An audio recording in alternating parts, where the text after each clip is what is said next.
Seru juga sih, Pak. Anak saya 9 kecil-kecil semua. Kalau nyuruh mandi gampang ya, mandi. Mandi. Gampang, tinggal ditendang-tendang aja itu anak. Udah kayak bola bekel kecil-kecil. Jadi, Bapak dan Ibu kayaknya udah nggak mungkin punya hormon pertumbuhan ya. Nggak ada yang usianya 21 tahun kan? Nggak ada. Bapak dan Ibu masih punya nggak hormon reproduksi? Masih. Jawab woi. Masih. Bener masih. Siapa yang sudah menopause?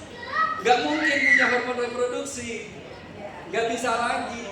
Yang belum menopause masih punya hormon reproduksi. Bapak-bapak masih punya nggak?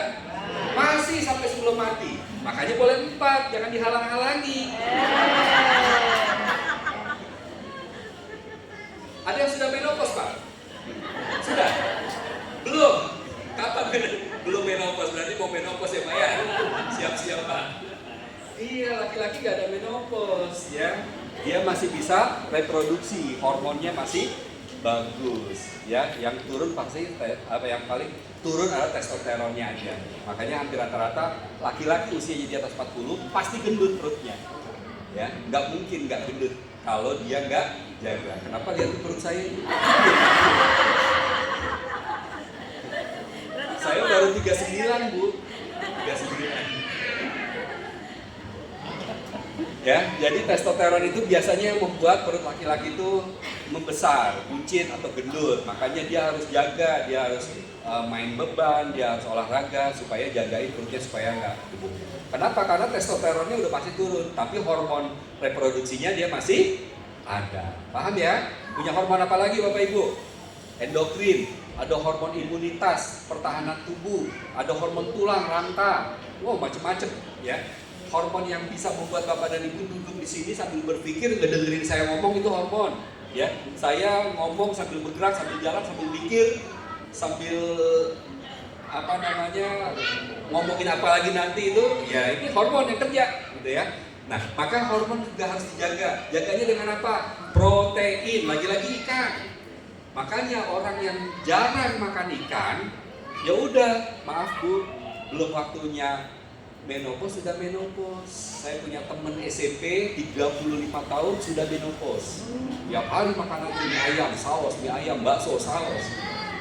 Gitu ya. Padahal Allah buat perempuan itu bisa bertahan sampai 60-65 tahun baru menopause. Jadi jangan kira kalau hari ini Bapak dan Ibu, khususnya ibu-ibu yang sudah menopause itu memang sudah waktunya, belum. Sama seperti wanita haid. Jangan bangga, jangan senang kalau belum 10 tahun ya sudah haid. Hati-hati, itu artinya tua sebelum waktunya. Ya, perempuan itu 12 sampai 14 tahun harusnya haid. Jadi kalau belum 12, masih 10 tahun SD, masih 8 tahun sudah haid, berarti dia tua sebelum waktunya. Ya. Sama seperti ubanan, kalau memang urusannya uban itu adalah umur, harusnya saya sudah ubanan. Ya. Kenapa ada orang 20 tahun sudah ubanan, SD sudah ubanan, TK sudah ubanan? Yaitu karena dia tua sebelum waktunya. Kenapa ada orang keriput sebelum tua? Ya karena dia salah kasih nutrisi untuk kulit dan rambutnya. Bisa dipahami ya? Nah maka Bapak dan Ibu jagain hormon supaya sebelum waktunya tua, ya nggak tua gitu. Ya. Karena banyak sekarang yang ada sudah alat canggihnya ya, kita bisa tahu sebenarnya usia kita itu yang organiknya, originalnya itu usia kita berapa. Oh ngerti Bapak Ibu? Ya hampir rata-rata usia 30 itu sudah setara dengan usia 50, 60. Nah ini kan luar biasa. Ya, karena salah dia memberikan nutrisi. Dan yang berikutnya aktif ya. Dari pagi saya selalu katakan sehat itu ukurannya bundar. Maka Bapak dan Ibu ya memang harus aktif. Manusia hidup itu harus aktif. Gak boleh lemah, gak boleh diem, gak boleh menunda, gak boleh santai, gak boleh, ya harus bergerak aktif. Apalagi yang memang sedang mengejar target ya. Masa depannya masih panjang. Maaf, anak-anaknya masih banyak. Sekarang kalau mau kuliah kedokteran aja harus 3M. Ya, mau masuk SMA aja harus sekian puluh juta. Nah, Bapak dan Ibu masih banyak target. Ya nggak boleh nggak aktif, harus aktif. aktif untuk memfasilitasi yang Bapak dan Ibu mau, kalau memang itu ukuran bahagianya. Dan yang terakhir adalah treatment. Treatment itu kurang lebih manjain lah, ya. Bapak dan Ibu manjain dirinya kan cuma mandi ya. Mandi berapa kali sehari? 2 kali. Tadi mandi nggak kesini? Nanti sore pulang mandi. Jadi nggak cukup manjain tubuh itu, nggak cukup hanya dengan mandi. Ya, rutin dimasas, dibekam, diakupressure, dipijat, direfleksi, diakupuntur, rutin manjain diri supaya rileks, supaya nyaman, supaya enjoy, supaya enak. Ya, Bapak dan Ibu sekalian, khususnya ibu-ibu nih, kalau minta uang sama suami jangan tanggung-tanggung, cuma untuk kerembat doang, ngurusin rambut, nggak ada hubungannya sama kesehatan. Ya, sekaligus minta yang banyak untuk body scrub, untuk lulur, untuk massage, untuk acupressure, untuk bekam, minta yang banyak sama suami ya. Halo? Kok ketawa sih? Ya kalau nggak mau ngeluarin duit untuk yang saya sebutkan, Bapak dan Ibu harus ikut KHT, ya, belajar bekam. Ada yang sudah bisa bekam di sini angkat tangan? Bisa? Suami bisa nggak? Enggak, ya udah kan bingung.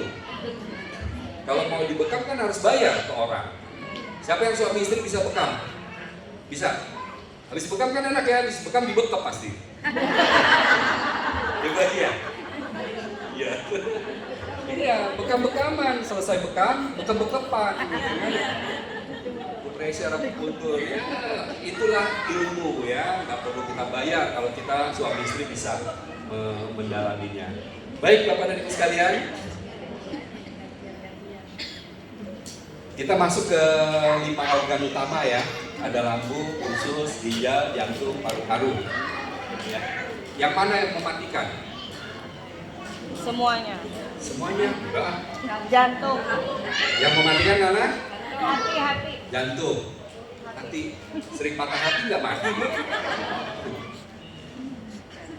Jantung ya yang mematikan.